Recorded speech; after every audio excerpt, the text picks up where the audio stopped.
James the Less is supposed by some to have been the brother of our Lord by a former wife of Joseph. This is very doubtful and accords to much with the Catholic superstition that Mary had never had any other children except our Savior. He was elected to the oversight of the churches of Jerusalem and was the author of the epistle ascribed to James in the sacred canon.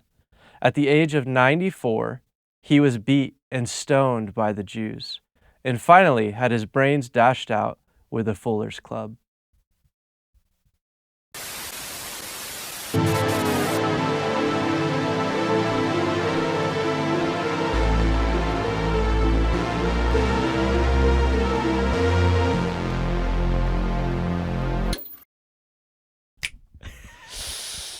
Ouch. Ouchies.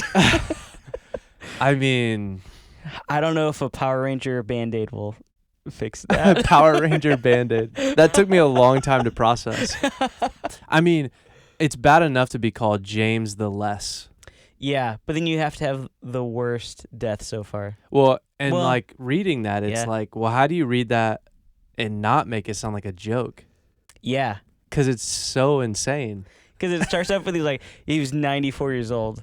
And then... Well, so that's the other thing. Yeah. So he was probably one of the oldest, lived the longest. Yeah. Out of the people we've read so far. Right. And then last week we talked about, or last episode we talked about Matthew. Yeah. So Matthew would have been, we even talked about Nazareth and the idea that like Matthew probably knew Jesus. Yeah, to some extent but growing if up. Anybody knows Jesus, it's James. Yeah, it's his brother. Yeah, but like, and you want to talk about like so Protestantism. Yes. So Fox's Book of Martyrs. Which is wild that he comes out the gate just swinging. Swinging at Catholics. Yeah, because this would be... It's fresh, though. It's like 30, 40 years after the Reformation. Okay. Well, I guess the nailing of the 95 Theses. Right. By Martin Luther. Yeah, Martin Luther. So it's a fresh idea. Yeah. So like, if you don't know what that is, the Catholic Church splits off into Protestantism right after this moment. And then roughly 30 to 40 years later, Fox's Book of Martyrs is written by a Protestant. Yes. And so, yeah, he kind of takes a shot at the Catholics which makes sense because you read it and you're like, okay, the Catholics believe, which I've never heard this before, the Catholics believe that James can't be the brother of Jesus. Right. By blood. Yes. Which makes sense. So... Well, technically, he's still not. They believe in, and I'm trying to remember because they have a word for it that I'm not going to remember. Sorry to all my Catholic. But so technically, family. all of Jesus's siblings? Immediate family siblings were all half right relatives. Yeah. Well, it's like he was their stepbrother. He had to be. Unless you're Catholic, because they believe Mary never had children. Like she never was known by a man. Right, so then Jesus has no... That's what John Fox is getting at here. He's like, they believe that she was continually a virgin. Right, which would basically mean like immaculate inception.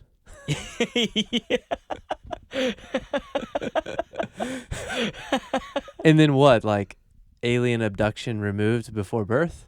I guess, yeah. I mean... And then, like, Joseph was just like, yeah, she's just lives here.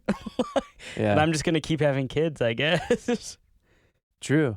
Because Jesus does have brothers and sisters, if I remember correctly. But here's the thing that's crazy to me. But yeah, they would still be, like, half. Yeah, they are, technically. Yeah. Because Joseph still isn't the father of Jesus. He's not his biological dad. Right. Yeah.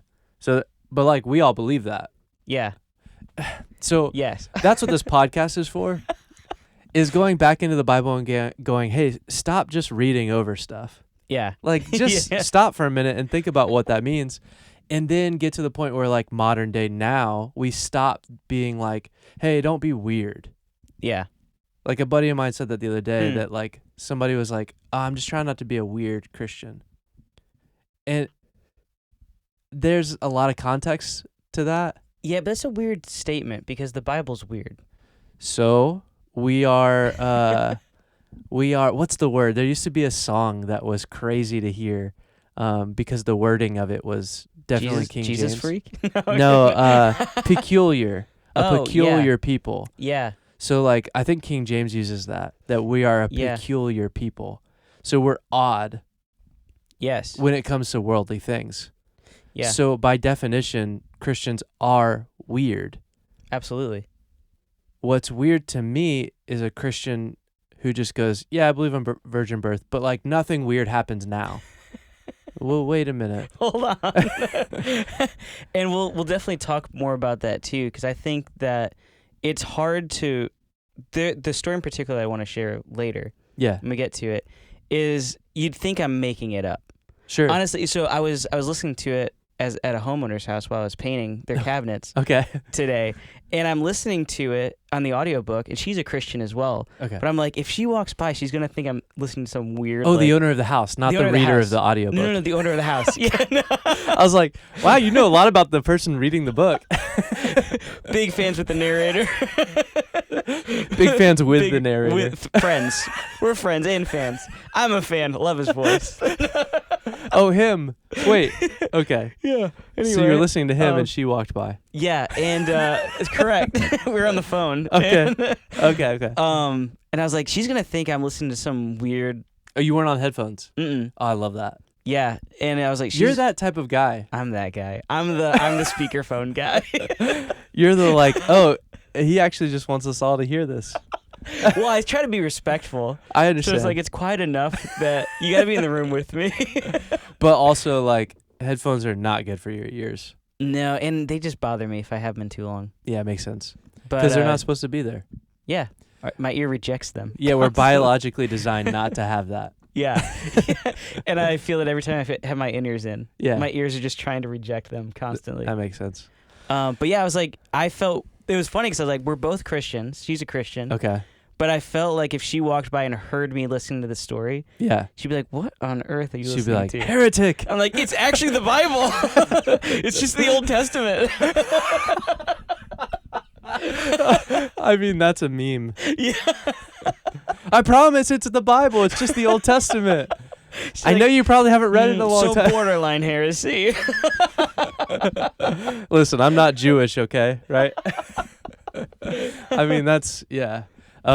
Yeah, I it is crazy to start to break that down. Because the thing I really wanted to focus on in that description was the fact that they're going so far to say that James is not the brother of Jesus, that they say that Joseph was married.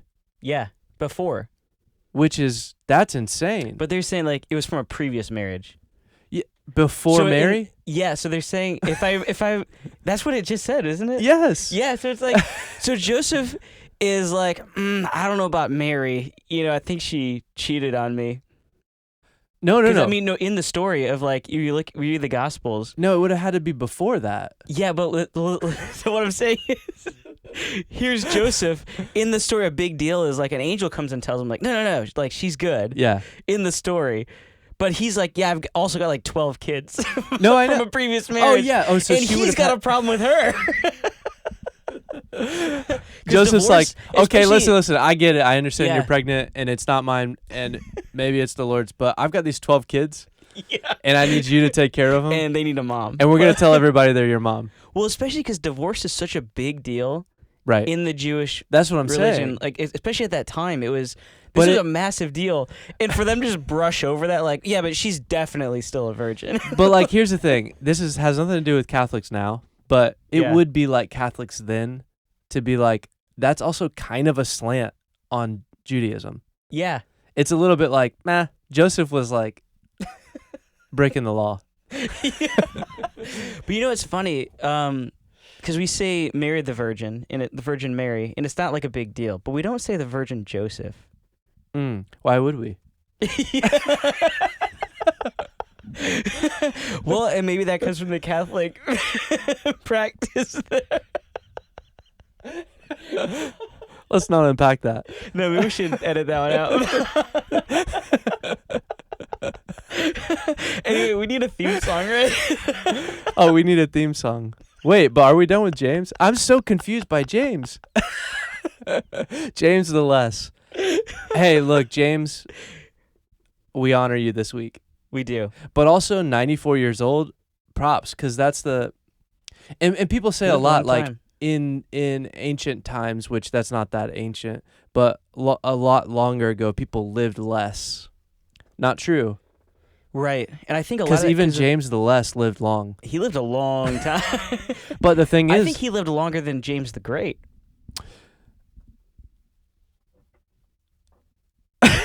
I'd have to go back and listen to that or read it. I wish we could cut to something. I was trying to pause for the next thing, but nothing happened, and I realized it would be us. Cut to us. Yeah, how do I get out of here? Yeah. No, but so 94. But the reason why people say that is because infant death was a big deal. Yeah. So the average skewed low. Yeah, just because there's so much infant mortality. Yeah. So it was much harder to like keep children alive. Yeah. So because of that, it's like the average age was way lower than it is now. That makes sense. But that doesn't mean people lived less. It just means that like it was harder to get weird past. Because it kind of changes the paradigm. It does. Of like how I think about it.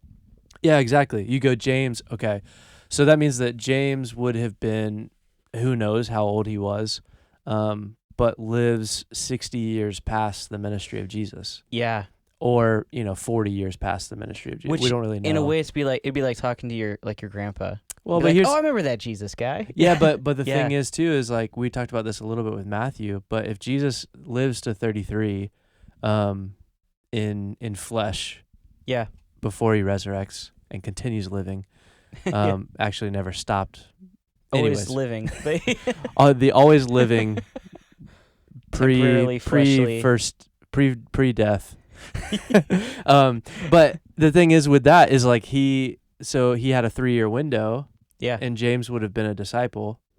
Yeah. Brother of Jesus. Yeah. So he's got to be within a 10-year margin, which is what we said with Matthew. I think that's fair. Because like you would start your ministry or become a rabbi at age 30. So that was like the qualifying age. Okay. Yeah. So like how presidents, you have to be 35.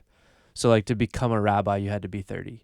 It was like the point at which you were starting ministry. So all of the disciples would have been most likely younger than Jesus because they're studying under him. Or studying under him. Yeah. Right. So because of that, you're still within a 10-year margin. So he lives, 30, 40 years potentially past that. That's amazing. It is crazy. Wow. Because you see that fully play out. Like potentially James lives longer than Paul because Paul's martyred. And James is also. But how does James last to 94 and still get martyred? Isn't that crazy? It is. Like he thought he was out scot-free. But they did say like, it's kind of like they're like, and then they finally chased him down and beat him with a club. And it's one of those like... which seems like just crazy. But didn't it like, say Fuller Club? It was a little specific. It was very... I don't know what a Fuller Club is. I don't either. Well, that's up to you to decide.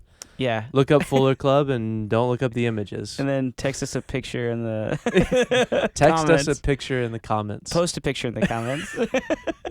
Don't post a picture in the comments of a Fuller Club. I don't know what that will get. That could be read very differently. Yeah, exactly. Yeah, I don't know. YouTube's like, I don't know what's going on here, but... Yeah. But yeah. Did you have another thought with that? I didn't, no. Okay. I guess I was just wondering, like, was he running, do you think? Well, probably not, because that... Or was he just had a really good spot? Well, he might have been, like, more chill. Like, he might have been, That's fair. Like, not necessarily lower rank, but he potentially wasn't... More of a support rank. Yeah, he probably potentially wasn't the most out front. And so because of that, make sense. Yeah. they had to kill everybody else before they killed him. Yeah. But he's number 6 True. in Fox's Book of Martyrs. Yeah, that's true. But is it chronological? I have a feeling it's not. Okay. But I could be wrong. We'll let you know. Or let us know. Yeah, you let us know. If we don't know before you know. We're doing enough research. You let us know. We have plenty to worry about. You gotta start pulling your weight. Okay. You tried to get me here before, but it's theme song time. It's theme song time. 3, 2, 1. All right, so here's the guitar. But we still have the stand. No guitar. That's true. But the stand. What does that mean I'm going to do with my hands? Uh-oh. What do I do with my hands? You can just keep them at your side. That's fine. That's true. I just do this the whole time. No, it's like even if I'm not playing guitar, I have to have a mic stand to sing. Yeah. Yeah. Okay. So theme song. I mean, Paul, every week by now, if this is your first episode, there's learn quick. 5 leading up, something like that, or there's some leading up, and we're trying to just TLDR. We don't have a theme song, but we want to get one. Yeah. And we want you to be a part of that journey with us. We do. So we're trying different things every week to try and see if we can land on something. If we land on something that's like, man, that was really good. Yeah. But here's the thing.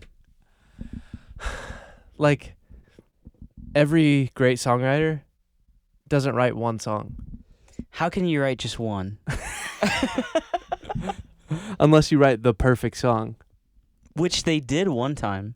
Who? Tenacious D. You're right. But they forgot it. So then they wrote a tribute to the greatest. You're right. I forgot.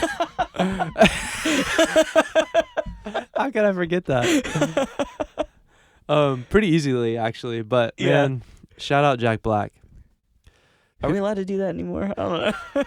Well, I was going to try not to follow up and say, I hope he doesn't worship Satan.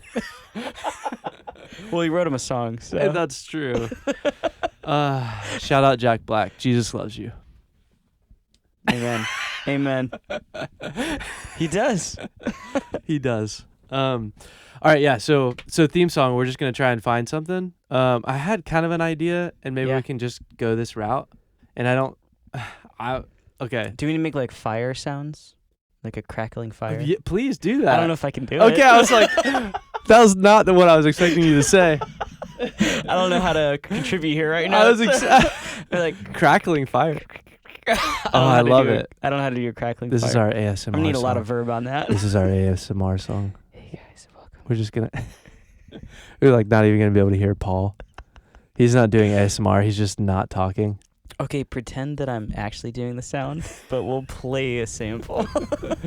They'll think I'm so the whole good. time. I'm So they gonna can't cover even my hear mouth us so they talking. They can't even hear us talking, they're just hearing fire crackling the whole time. All right. Hand over mouth. We got to be careful not to do this. It's songwriting time. Okay. So, you got to help me out. One thing that I'm really bad at, along with math, is spelling.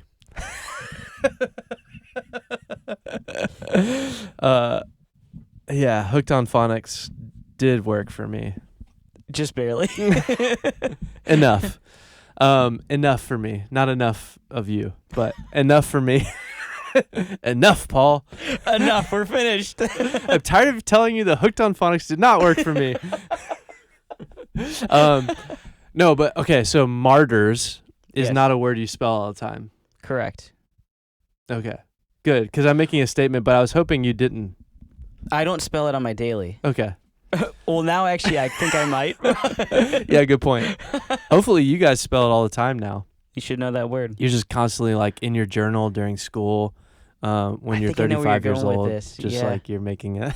Are we going like, BIBLE style? Oh, sorry. You're making one of those dollar sign things, the lines. Those are the best. The cool S? Yeah. Yeah. Cool S. That's what they used to call me. Cool S. I believe that. Yeah, okay, so martyrs. MARTYRS. Apostrophe? See? Don't you have to visualize it? MARTYRS. MARTYRS. Yeah. MARTYRS. Yeah. So 3 and then 4. Yep. You're like, why is he doing it like that? Well, helps. That's just how my brain works. Hooked on Phonics style. It was. So like maybe we could do like a folk clap thing. Okay. I don't know if this is gonna help me at all, because it's not like a clapping segment. It is now. It's like MARTYRS.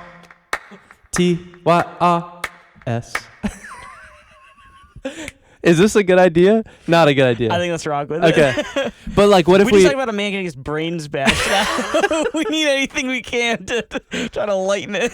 Yeah. Good point.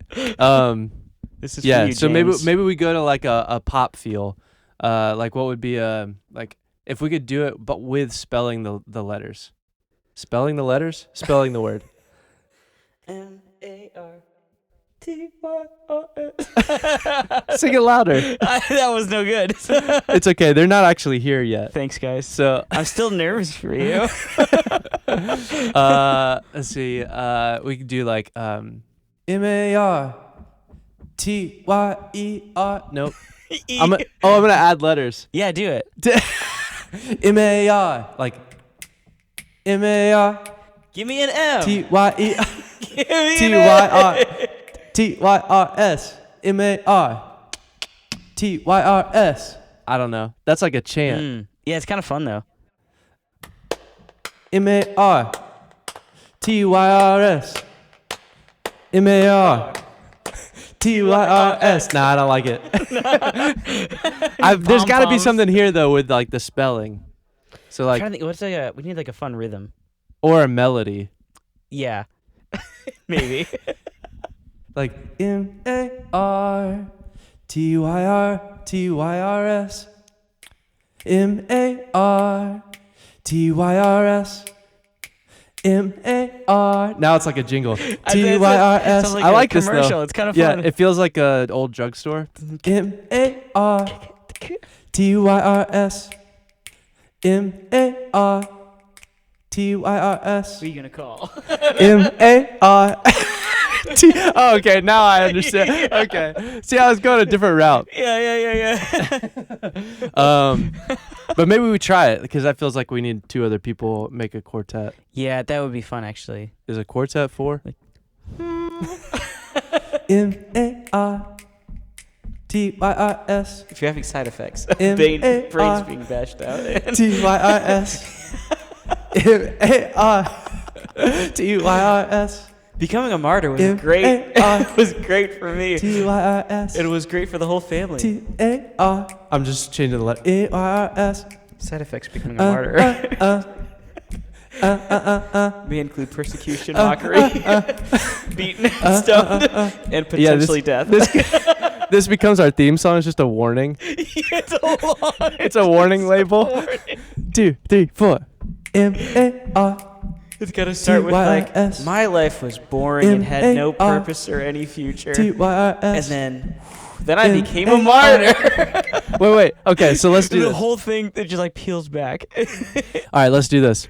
I'm gonna start it, and then you do a warning label, Okay, but do it serious. I'll do it with a straight face. Okay. So here's our theme song. Let the warning label start to roll. Are you tired of becoming a martyr? Wait, hang on. Oh, are you tired of your life having no No, purpose? don't. Billy Mays here. Are you tired of your life having no purpose? Die for Jesus. Are you sick and tired of being sick and tired? I mean, that's not true. Like, yeah. if you're tired of your life, then die for Jesus. Yeah, just die for him. Yeah. Yeah. And why is it funny though? It shouldn't be. It feels ridiculous in context. I think it's because we're making it sound like a prescription Yeah, drug. good point. In the 1950s, like when toothpaste used to taste like nothing. Did it taste like nothing? Yeah, they added it. They Really? added the mint flavor. It was a good ad. Yeah, or the spearmint. They added it Yeah. in order to sell it because people weren't buying it. Oh. They were like, "What? This isn't doing anything." As soon as they added the spearmint, people were like, "Oh, this feels like I did something to my mouth." That's really interesting. Yeah. Wow. Again, this is the songwriting segment. Yeah. True. All right, let me go. So you Okay. go warning label, or do you want to do it and I'll go warning label? No, you got it. Okay. Do you have a good warning label? We'll see what comes out. MARTYRS. Okay, Yeah. I got you. MARTYRS.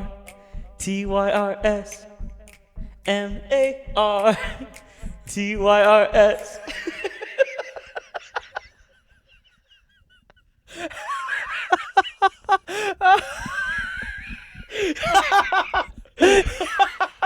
You're trying to fight back, laughing so hard. That's why I stopped, because I was like, all right, let's try and do a serious one. Okay. Do you need the mic stand? No, I'm good. I'm good. I'll do the snapping. Okay. You just sing. Thanks. Count me in. MARTYRS. MARTYRS. Yeah, there you go. MARTYRS. MARTYRS. MARTYRS. We honor those who came before, who MARTYRS. died for Jesus. We want to remember. None of them were Catholic. None of them were Protestant. They were followers of the way, as we are, all together for one purpose: to bring glory to Jesus.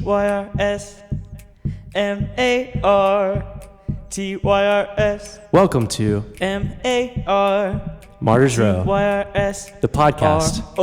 W. It's for you. 3, 2, 1. Man, Woo! What was that? Gold. I'm going to wake up at 3 a.m. singing that. TYIS. It's just subliminally. Get yours just today. Get yours today. All right. Becoming a martyr is safe for the whole family. All right, Paul. I have a question for you. Yeah, I'm ready. Please pull This me is back to reality. This is a giggly episode on what Yeah. I feel like has been very serious, like martyr, serious topic. I feel like that was like the reprieve that we will need. Yeah. Yeah. This feels like a 1950s medicine. Yeah. That's it what we seems should great call up front, but it's actually just cocaine and cigarettes. So it's even better on the back end.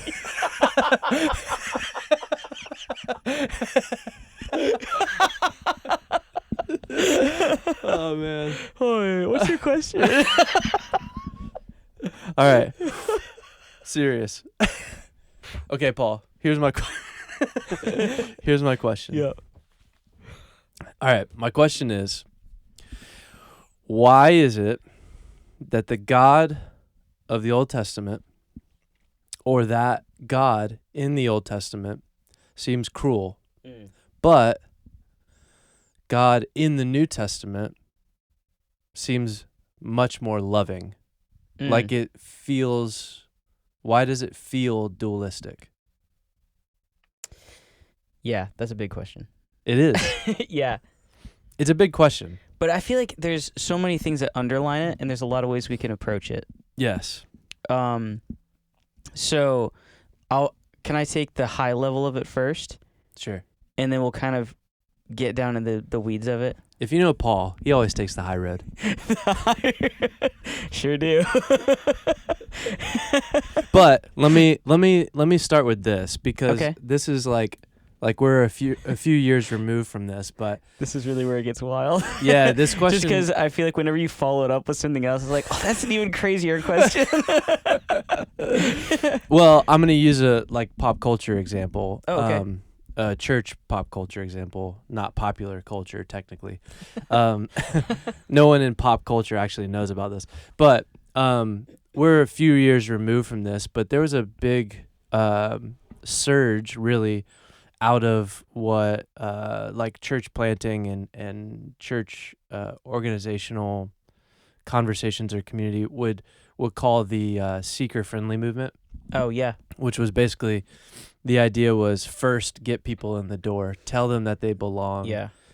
and keep everything very surface level in order Yeah. to get as many people in as possible. And the point of that was high numbers of salvation, which is great, but salvation not followed up with discipleship Yeah. ultimately leads to no salvation. Right. So, and again, people don't save people, the Holy Spirit does. Absolutely. But that's not a statement that can stand by itself. The follow-up is, but the Lord uses people over long periods of time for a lot of people, or sometimes in an instant, or the Holy Spirit can reveal in dreams and different things like that. So not discounting anything. Yeah. I'm not trying. I don't love T-shirts that don't have an explanation. See our jingle for. But anyways, so in a church culture pop reference, there's a big name pastor out of Atlanta, whose dad was a long-term Southern Baptist preacher, Charles Stanley, and his son Andy Stanley, North Point Church. He's made some ripples. Yeah. He's done some things that I don't think his dad's proud of. And by dad, I mean Heavenly Father. Yeah. Oh, I'm just kidding. Maybe both. No. I'm sure he's a super nice guy. I've never met him before. But the statement was concerning and kind of pushed into essentially the question that I'm asking. So I'm going to have you pull your phone out. Okay. I don't have my phone on me. Which is kind of funny. Well, I feel like we're both not very big phone people. Yeah, not. But a it's big funny phone that someone's person. asking me to use my phone when I notoriously never have it with me. Yeah. So it's a good thing you have your phone. Thank you. So look up this quote. Okay. Andy Stanley on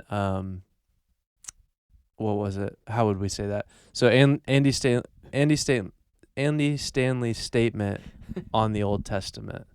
I think that would be like specific but also general enough. And then I think there should be a quote.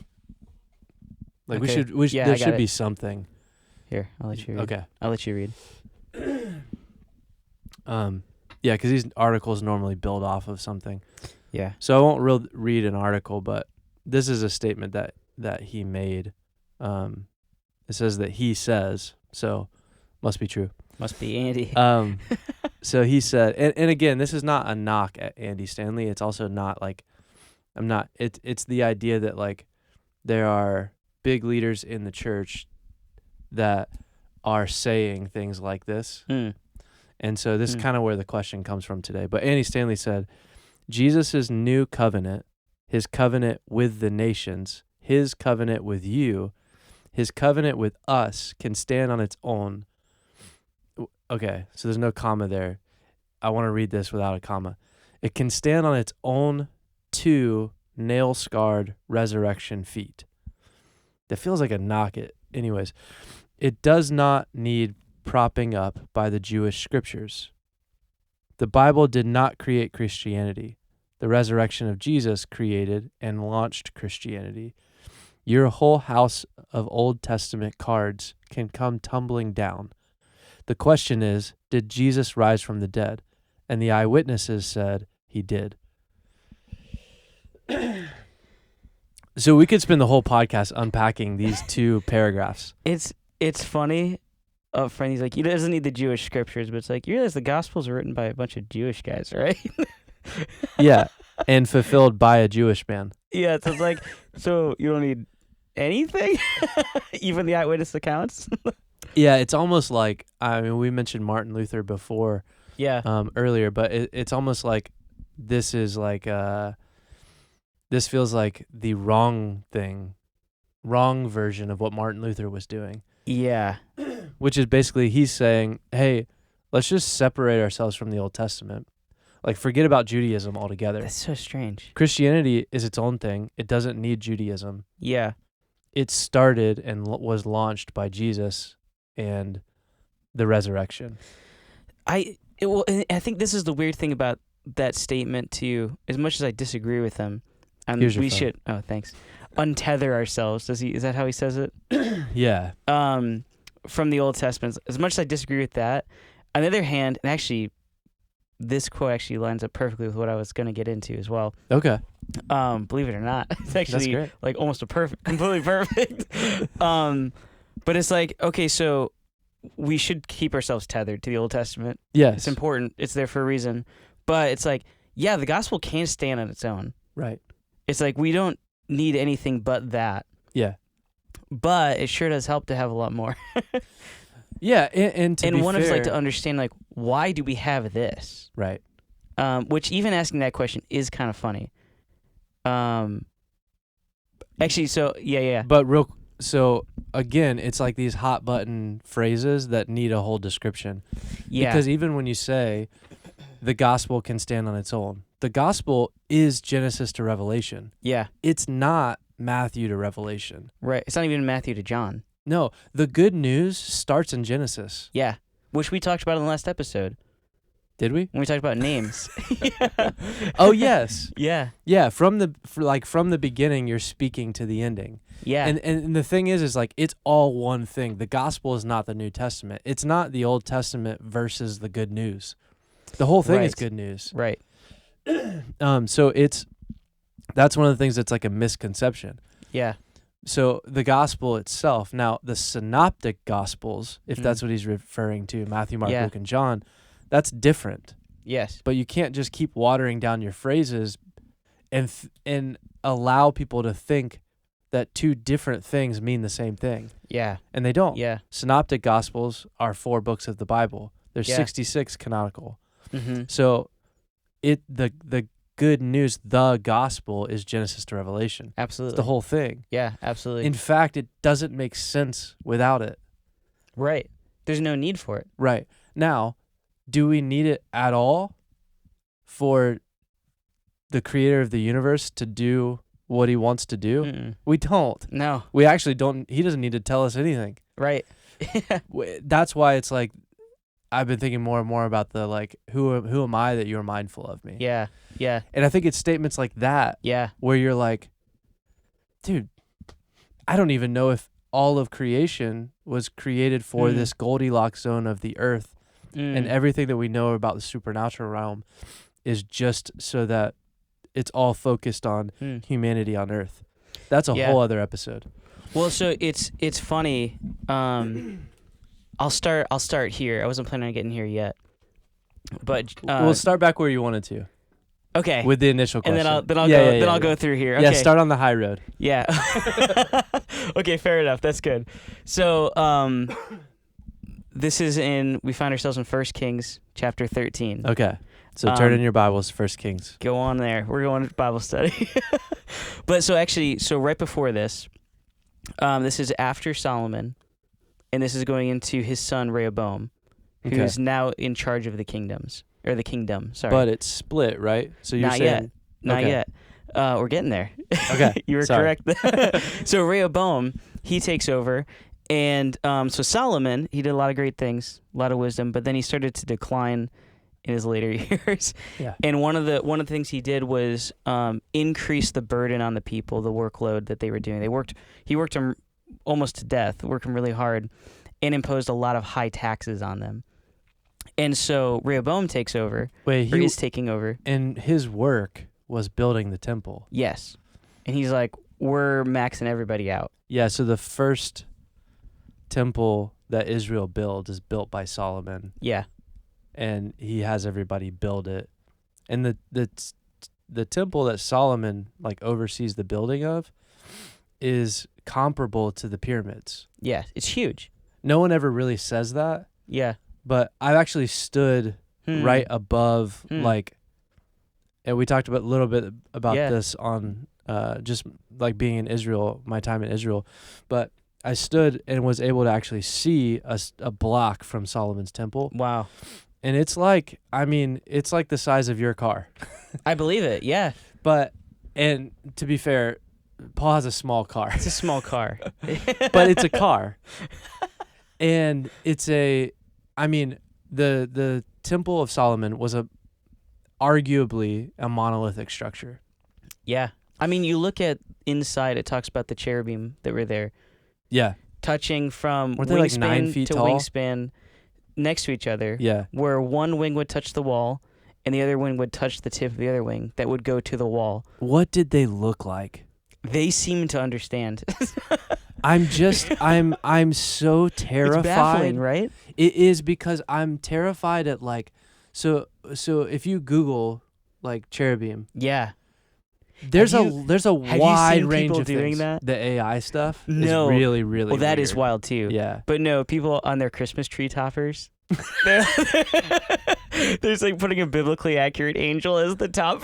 But those are two different things. They are, because that's a different type of angel. Yeah. Yeah. It's angelic class technically, but Correct. Yeah. yeah, but that's actually wild. But that's my question is like, I've never seen a cherubim. I don't know anybody that's ever seen one. Mm-mm. There's a bunch of people in the Bible that are like, yeah, cherubim. I mean, we brought this up about Ezekiel before. Yeah. Where Ezekiel sees one, he's like, yeah, I knew right away what it was. Yeah. Like, how did you know right away what it was? Yeah. I mean, what does your day-to-day look like? Well, and the simple explanation of it, which may not actually be what it is that in the moment he understood what he was looking at. Yeah.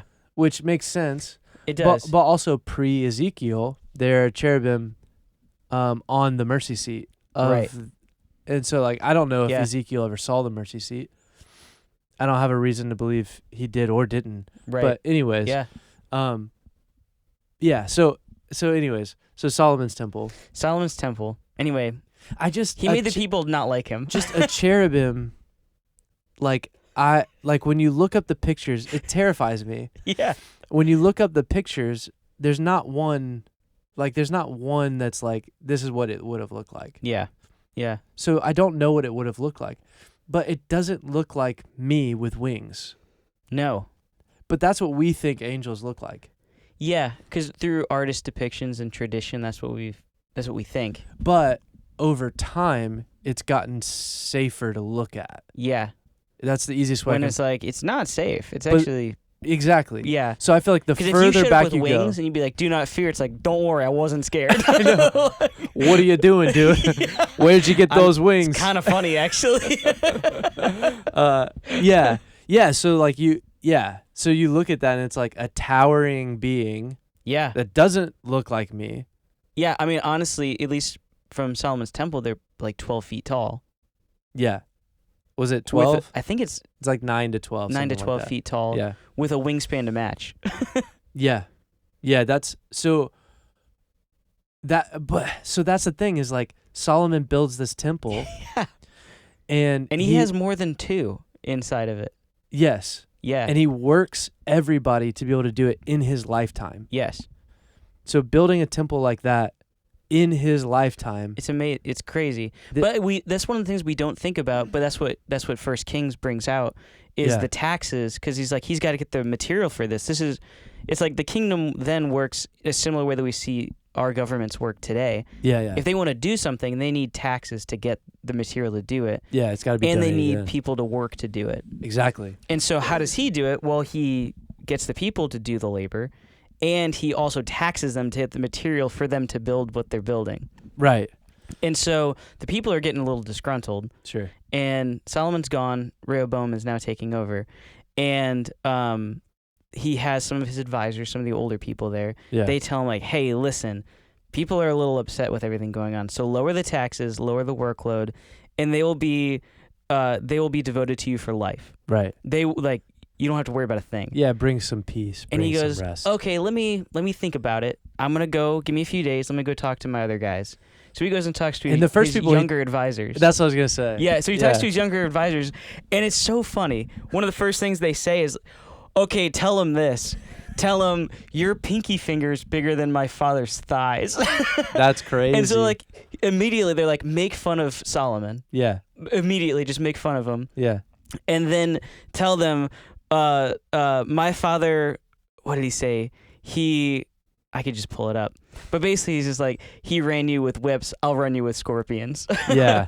And he's like, yeah, I'm going to make it even harder for you now. Yeah. Well, so nobody likes Rehoboam. Right. As you can imagine. Yeah, he goes with that advice. Yeah. And so the Israel ends up splitting. And then that's where we get Jeroboam, who becomes the king of the northern region, which is Bethel and I can't remember the other city there. Ephraim. Is that how you say it? Yeah. That's where he's from. That's that northern I think that's region. yeah. Yeah. And but Bethel you also is have where a prophecy in 1 Kings 11 about Jeroboam. Yes. That he would, what was it? I just read it.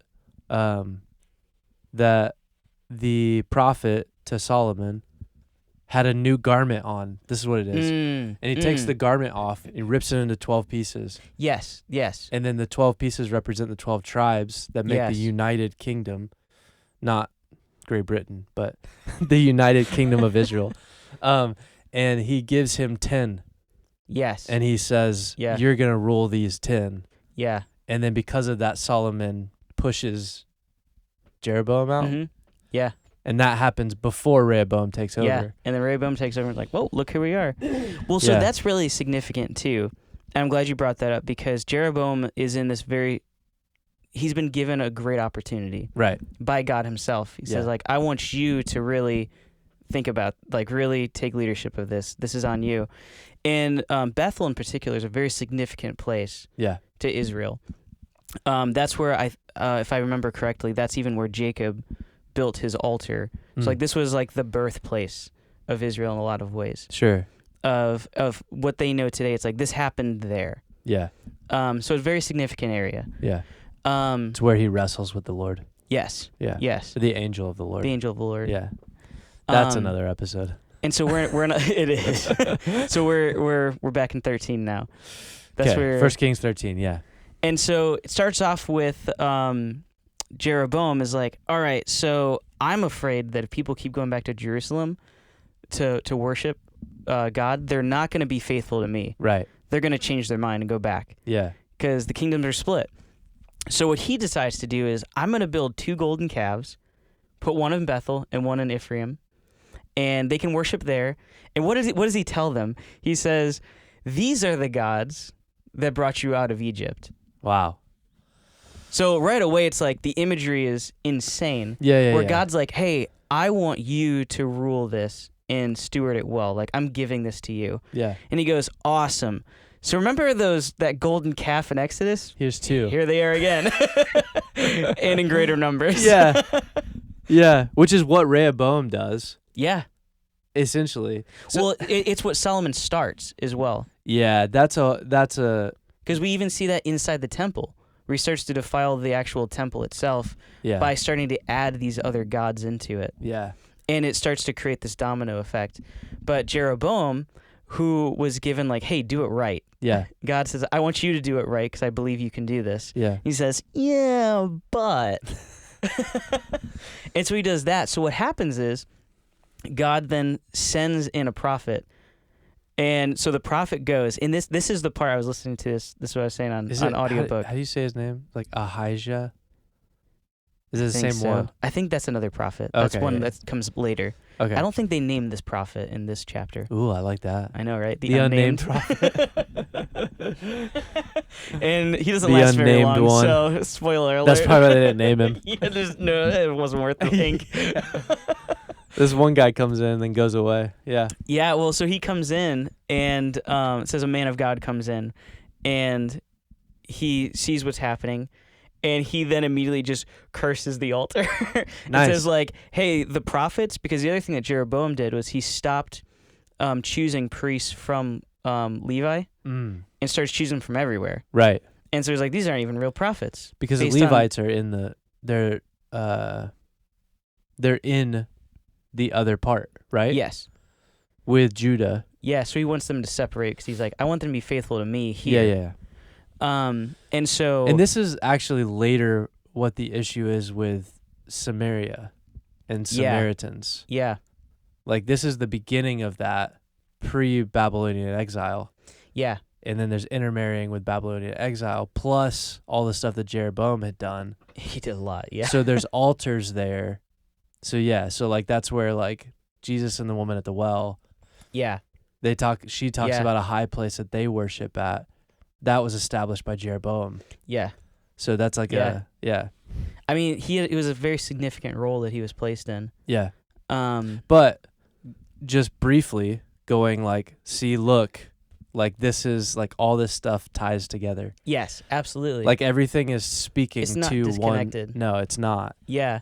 There's no isolated events here. And even like the Right. position Jeroboam's in is because of the unfaithfulness of the previous kings, Yeah. which is crazy to think about. Yeah. It's like, this whole thing is set in place, but Jeroboam has the opportunity to do it right.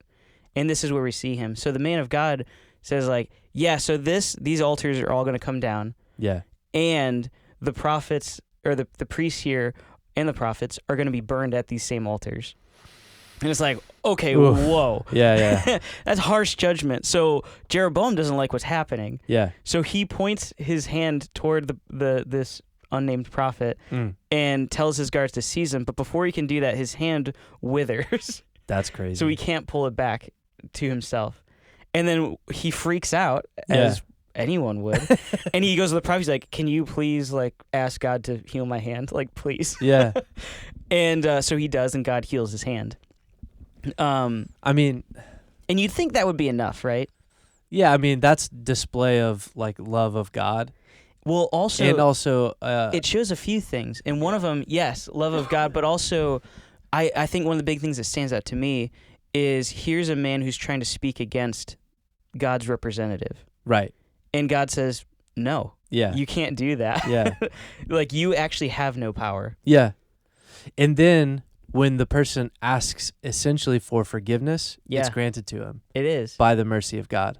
And then what's sad is because instead of seeing a repentant Jeroboam, what we see is he says, secretly, he's like, I want to harness this now diplomatically. Yeah. And he says, oh, come back to my house and I'm going to give you rest. I'm going to give you food. I'm going to give you water. Yeah. Well, the prophet was told beforehand by God, don't have any water, don't have any food, and don't go back the same way you came. And so the prophet smartly says, yeah, you could offer me half your house, I still wouldn't go with you. Yeah. And in some ways, it's kind of him just being like, no, dude, I don't like you. Yeah. Yeah. Well, he's obeying God, the prophet is, and he goes back a different way.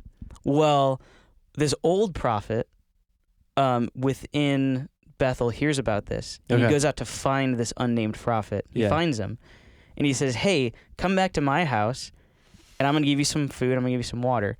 And the guy says, yeah, sorry, the Lord told me no. And then this old prophet says, yeah, well, an angel told me that you can. It's okay now. What? And it's funny because within the same verse it says, he was lying. That's awesome. I don't remember this. That's awesome. This young prophet, this unnamed prophet, goes back with him. And during dinner, the guy says, yeah, you disobeyed the Lord, and you will not be buried in the same grave as your fathers. No. Well, on his way back, this unnamed prophet, he's met by a lion, and that's the end of him. Oh, that's right. Yeah. And so this is the interesting thing is the old prophet hears about this again, and he goes out and he finds this prophet, this unnamed one, and the lion is there next to the body, but he had not eaten the body. And there was also a donkey standing next to the lion who was also unharmed. And this is a huge sign supernaturally of like God's trusting in God as the lion representative, but then the donkey is the obstinance of someone who refused to listen. Yeah. And so we see this insane event that happens not much longer after Jeroboam's arm withers and regrows. Yeah. And so the prophet, this older prophet, goes and says, dude, do you see what's happening here?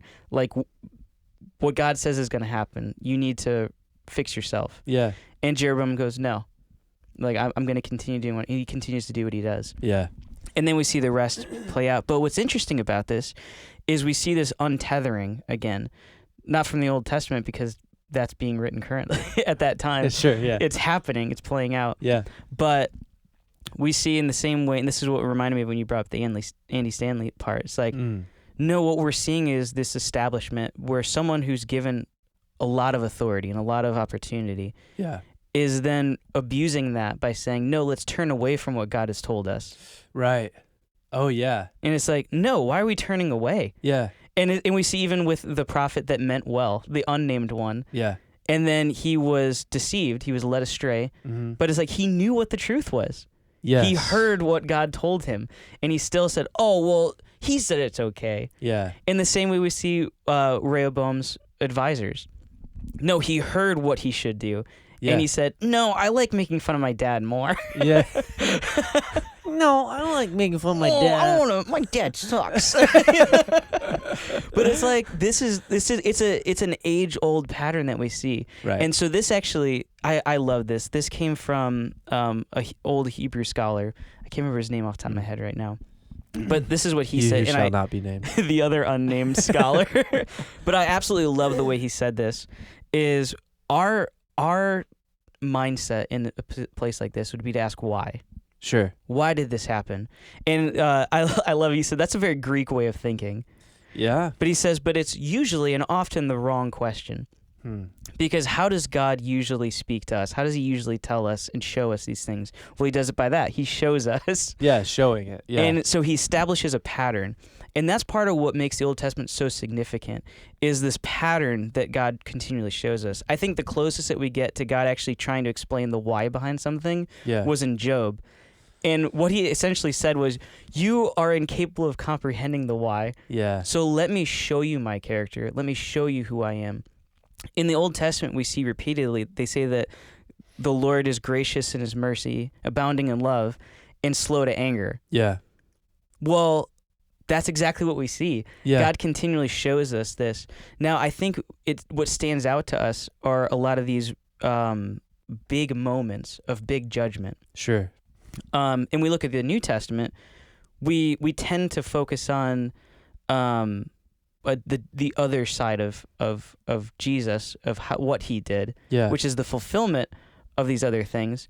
But we're seeing time frames that are very different. Sure. In the Old Testament, we see hundreds of years compressed down to a couple chapters. Right. In the New Testament, we see it's as it's being written. The epistles are being written currently at that time. Yeah.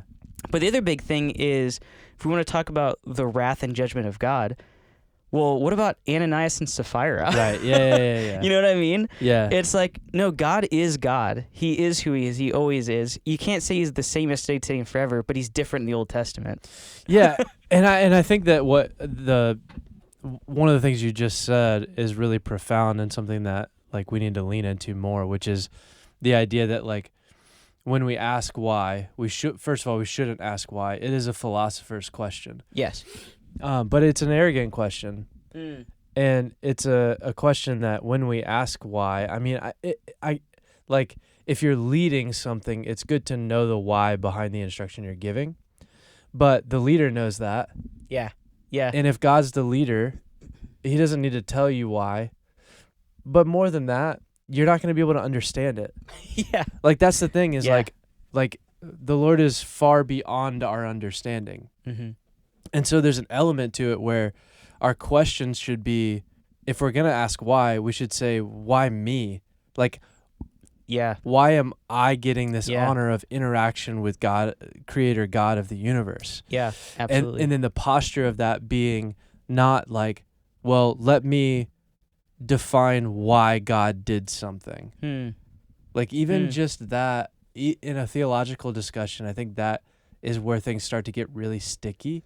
Yeah. And you start to get break off of belief and different things like that. And you start to get misunderstanding of one thing to the next. And it's not that we shouldn't look at like why we should do certain practices or different things like that. Yeah.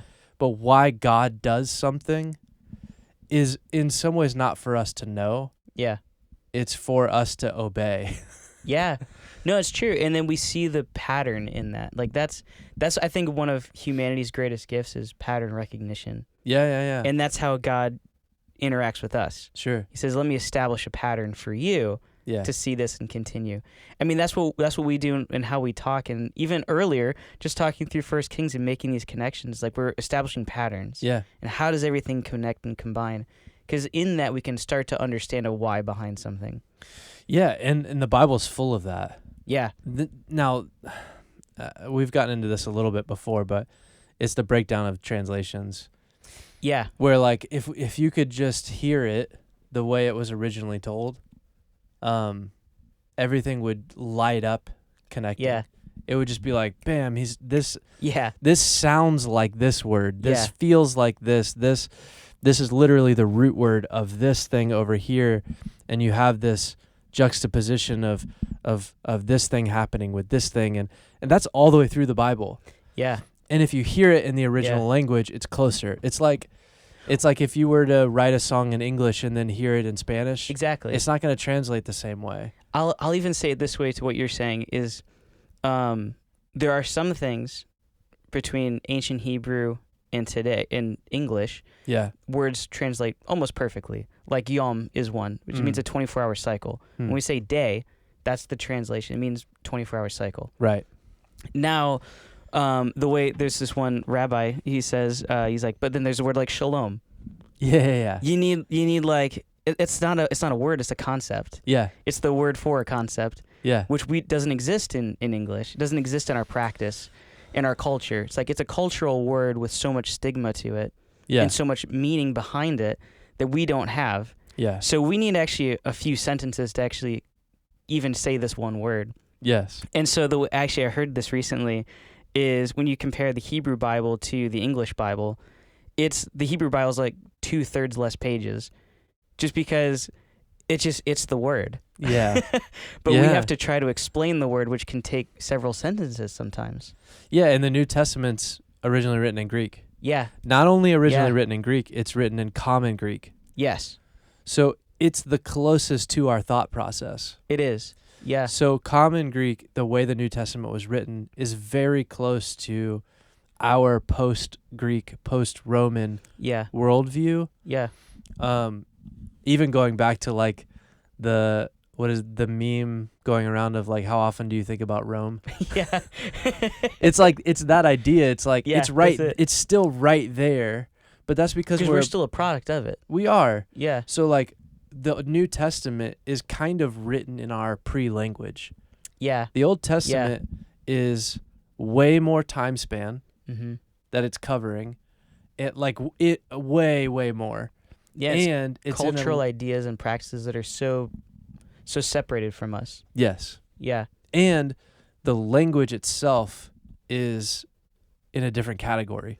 Yeah. It's not even like if you look at the breakdown of languages, English kind of goes, it's under the category of like a Germanic language. And you kind of go that route in like how it was developed and different things like that. Hebrew's way over here. It's like a different approach altogether. Yeah. Yeah. So it is one of those things where like it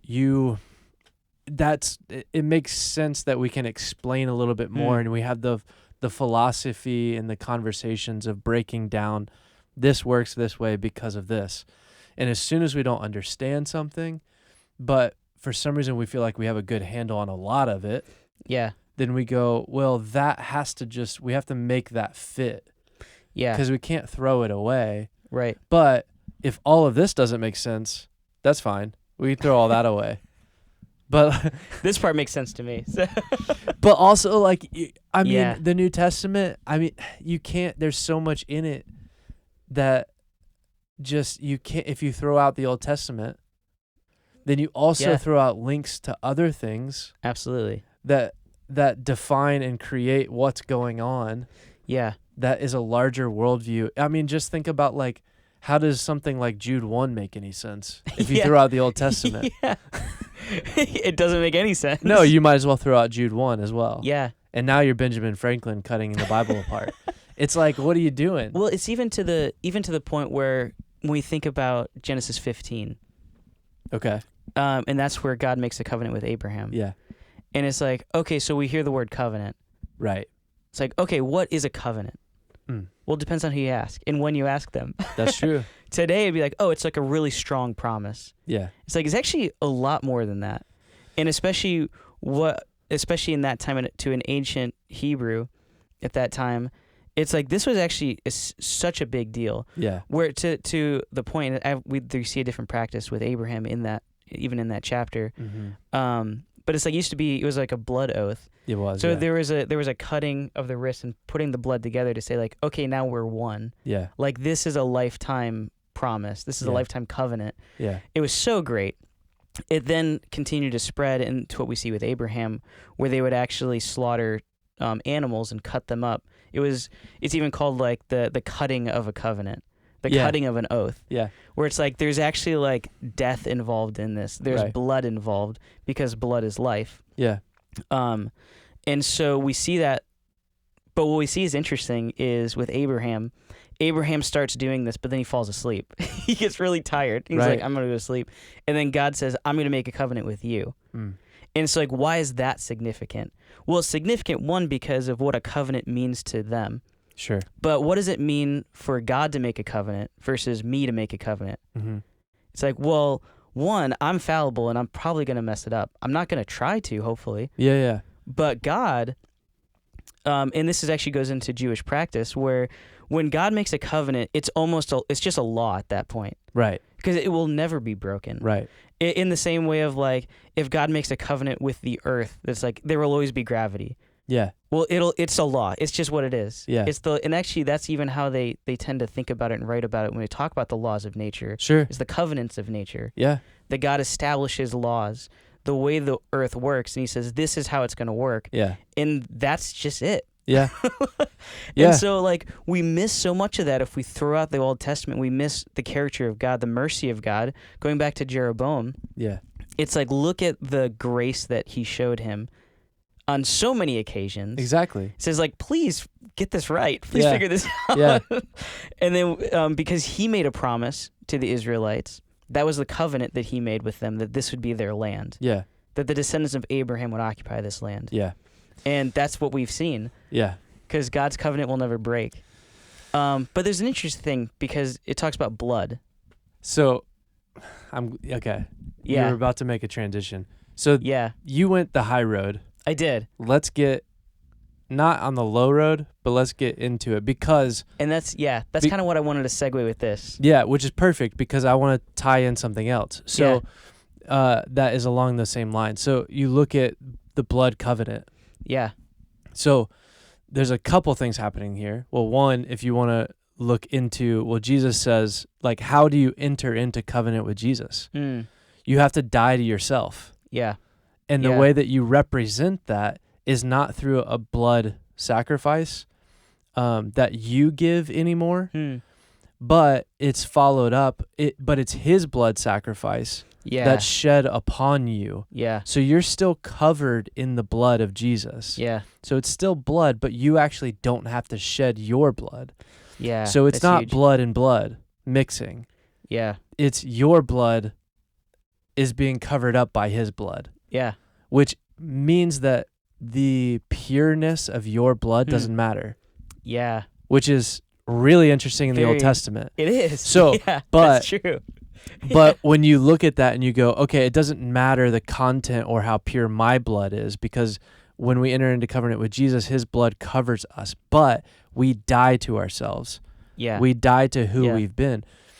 Not only that, when we die to who we've been, we then after that become baptized and we go down into the abyss, the water, into what represents death, the underworld, and we come back up into new life, coming up out of the abyss and representing Jesus going down into Sheol, coming back out of it in victory. Yes. And so you have that element as well. So it's not like the practices of the Old Testament stop. They just change. Yeah. But they represent actually something more cosmic. Yeah. Like what we do through salvation and then baptism is a little bit more cosmic than what it feels like down to earth of a blood covenant. Yes. And so like that's one of the things, but so yeah, that's huge. What you just said is huge. But the cool thing is what you're talking about, like go back to a blood covenant. Yeah. And the blood covenant, when they were putting their blood together, which sounds crazy. If somebody did that right now, you'd be like, all right, I need to take you to the hospital. Yeah. And also to a psychiatrist or something. Hospital. Yeah. Which is like, so if somebody tries to actually do that with you, right now on the other side of the new covenant, that is potentially more than likely closer to a satanic ritual than it is a biblical Well, I think, practice. Aren't we even told within the New Testament to not take a blood oath? Yes, we are. Yeah. And because the ones who are taking blood oath are doing it to other gods. Yeah. And with other gods. Yeah. But blood to blood, the blood has to be pure. Yeah. So you wouldn't make a blood oath with somebody who is potentially has impure blood, Right. because that would taint your blood. Yeah. The same way that a priest in the Old Testament had certain rules of cleanliness in order to work out their priestly duties. Yeah. And if they became unclean or impure, they had to go back through the rituals. Yeah. Yeah. And then become pure in order to enter in. So making a covenant, Yeah, I mean, even with that too, we look at, because this goes into, I think where we might be going, is when we talk about intermarriage. Yeah. Within, and it's like, it's not saying like, oh, no mixed marriages. It's like, that's not what the statement is at all. Sure. But it's saying like, no, I want a pureness of bloodline in here. Yeah. And that's no funny business inside of there. Yeah. It's like, but it's like, okay, so what does that mean? Yeah. There's something that God is telling his people you need to protect. Yes. And that's the life that you need to be mindful of. Yeah. And so like, okay, what is that? Yeah, and they believed a Hebrew understanding of blood itself was that there was life in the blood. Yes. So they actually understood that it's like that's where the phrase like lifeblood comes from. And then even a New Testament idea that like there is power in the blood, or there's life in the blood of Jesus. Yeah. That's true. That's also Old Covenant language. Yeah. The Old Covenant language is that the blood source is the life of the person. Mm-hmm. So it's like there is life in the blood. So you're sharing life, like you are. Yeah. It's something that you're sacrificing to somebody else in that instance. But that's where because the thing is like just swapping blood feels like it doesn't have a risk back then. Yeah. Unless you knew that it did have a risk. Yeah. So like now we know. And it's one of those, it's important to say this too, where it's not like they're barbaric idiots. No, of course not. But it's like they know the severity of what they're doing. Yeah. That's why the word covenant is so sacred. That's why they're doing it. It's a holy, sacred thing. Yes. And it's like, no, they're showing this is the severity at which I'm making this promise, this oath with you. Yeah. I'm going to mix my blood with yours. Yeah. To show how serious I am about this. Yeah, not only that, to show that I believe that you are worth making a covenant with. Yeah, absolutely. Because if I felt like your bloodline was impure, I would not do that. Yeah. Yeah. And so that's why the Lord says all the way through, do not intermarry. Yeah. Do not make covenants with. Yeah. Because what he was saying was, you're going to take your pure bloodline and you're going to mix it with an impure bloodline. Yeah. And so your offspring are going to be impure. Mm-hmm.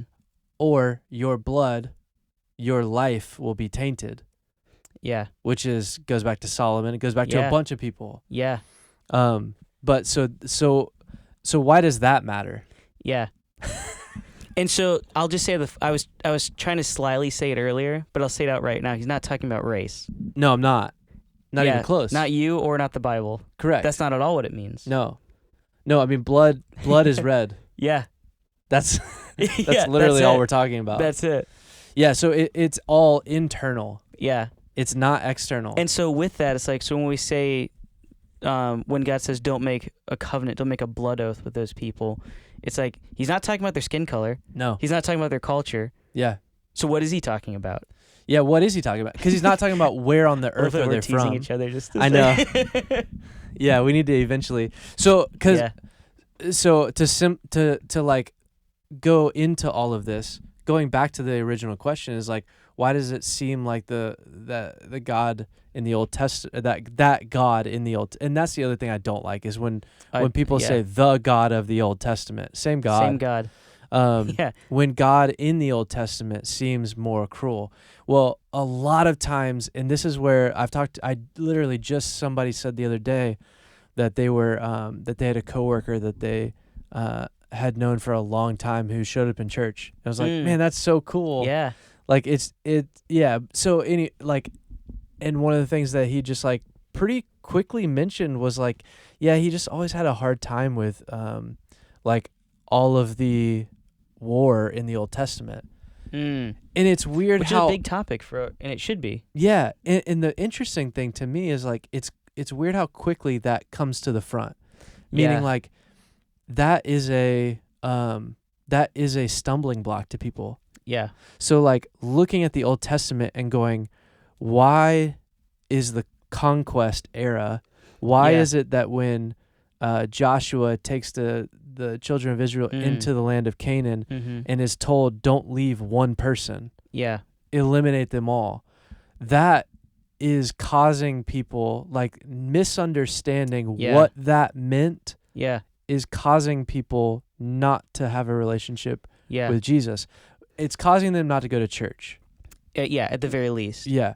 And so what I will say with a Western mindset, a Western worldview, it should, because it seems kind of crazy. Let me just say that. Yeah. Then it's also funny because within that same story you brought up with Joshua, yeah, it tells us why. Sure. We just don't like the answer. Yeah, or we don't simply understand put, the answer, maybe. Simply put, we don't understand it. Yeah. And part of it is because when you're by the time you get to Joshua, and by the time you're reading, in like by the time you get to that place in the Old Testament, a lot of times you stop reading everything. Yeah. Because there's a lot. There's so much. It's dense. So like that's the thing is like I think a lot of times you start to lose your context and your footing of what you're actually reading. Yeah. And some of it is because English language. Yeah. But and like a lot of people that's a hard obstacle right now, I feel like. And probably has been for decades. But just the obstacle of the English language and trying to understand the Old Testament. Yeah. Because it's harder to remember. In Hebrew, it would have been so much simpler to remember because this echoes this, echoes this, echoes this. And it doesn't quite do it that way when it's translated to English. Yeah. So all that being said, yeah. So maybe we should land in this space and kind of simply put go, all right, why does God say, go to this area and wipe them out completely. Don't leave any women or children behind. Can I add one more thing they does say, Yes. which I think is important, is he also says not even the animals. Yeah. Nothing. Yeah. So, okay, that's very specific for people he doesn't like the skin color of. Yes. Which exactly. isn't what's happening. Right. And I think that's the point. You even bring up the animals. It's like, if it's all about the people, then it's like, well, and they're just regular people, but they look a little different, they act a little different. Yeah. Why do you got to take their animals out too? Right. You know what I mean? Yeah. Yeah, well, and that's why it seems cruel, because it's like decimate them. Yeah, and that's what he's saying. Like wipe their whole existence off the face of the earth. Which is exactly what he's saying and why it feels so cruel, because it feels so heavy-handed. Yeah. It feels like... And it doesn't seem congruent with what we see of God throughout other scriptures. Sure. And I think and that's what I'm saying. I think it's a very fair question to ask, because it's like, this doesn't seem to be within the pattern that has been established of who God is. Yeah. So, what is happening? Yeah, but... Why did the pattern break, or did the pattern break? Sure. I mean, I think that's essentially what people are asking when they're like, he seems so cruel because of this. This doesn't seem to be in line. Yeah. So then it's like, okay, well, then let's look at what's happening. Yeah, and God has shown us. So I don't know if this... I can't say definitively that this is who God is. God has shown us, let me say it that way, that he is a holy God. And a holy God cannot have unholy things in its presence. And there are really simple ways to be like, hey, if I'm trying to diet, there are certain places I'm not going to go. That's a really simple way to say this much bigger thing, which is God is a holy God, and anything impure in his presence will be eliminated. Yeah. It necessarily. Yeah. It's actually a logical statement Mm-hmm. that anything impure either becomes pure or is purified through the to the point of decimation. Yeah.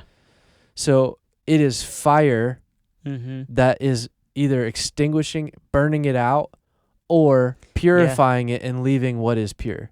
Yeah. That is what the presence of God does. Yeah.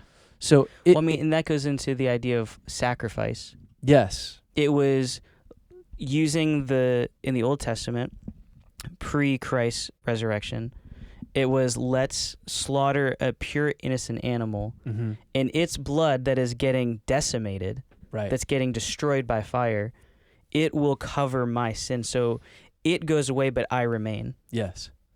And so we see that with Christ, his blood covers us, Yeah. so that when he is decimated, we remain because of his love for us. Yep. Because of his blood, his purity. And because he didn't stay dead, Yeah, there doesn't need to be another sacrifice. exactly. And that's actually a really simple way to put it. Yeah. Because you kind of go like, well, why does the sacrificial system have to go, or why does it go away?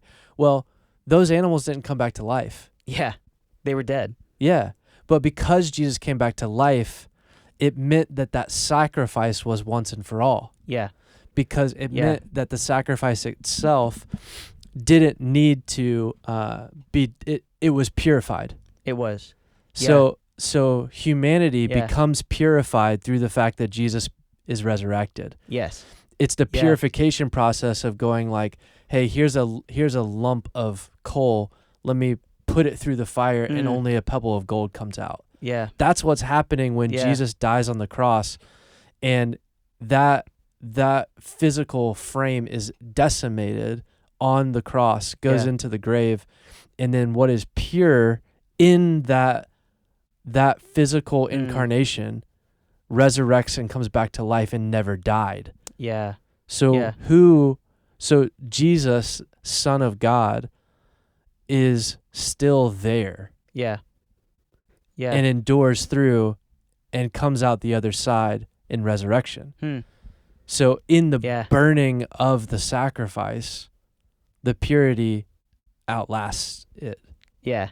which is So cool. It's so cool. It's so cool. So like, and I don't think I've ever even really thought about it that way, but that's essentially what's happening. So like Yeah. you look at the bloodline element and you go, okay, well, so what that means is that there's an impurity in a bloodline. Yes. And you just talked about that, like with Solomon and Rehoboam and Jeroboam.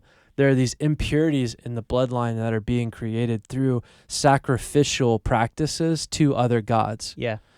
And in that process, they're making their blood impure. Yeah. And they're literally doing that by making blood covenants, by Yeah. entering into practices. Yeah. And that's the thing that you don't quite understand, I think, a lot of times, is the severity of what they're doing. Like Yeah. when they're worshiping other gods, they don't just have like a golden calf in their house. Right. They are doing practices Mm-hmm. where they are cutting themselves, Yeah. where they are, I mean, we see that with Elijah yes, and the prophets. yes, that's Yeah. exactly what they're They doing. cut themselves. Yes. Yeah. And what they are doing in these practices. So like even looking at that, you go like, all right, well, Solomon would have been part of these practices. Rehoboam, Jeroboam, like all of these people, the Canaanites definitely, like the Philistines, the like keep going. Yeah. But everybody, Yeah. when they are worshiping other gods, it doesn't mean that they're going to the wrong church. Right. It doesn't mean that they're going to a temple with another guy and they're just like I worship this. Yeah. That's not what's happening. Yeah. What's happening is their worship practices are graphic, Yeah. and bodily fluids Yeah. are exposed in those practices Mm-hmm. and making their bloodline impure. Yeah. Has nothing to do with their physical appearance. Not at all.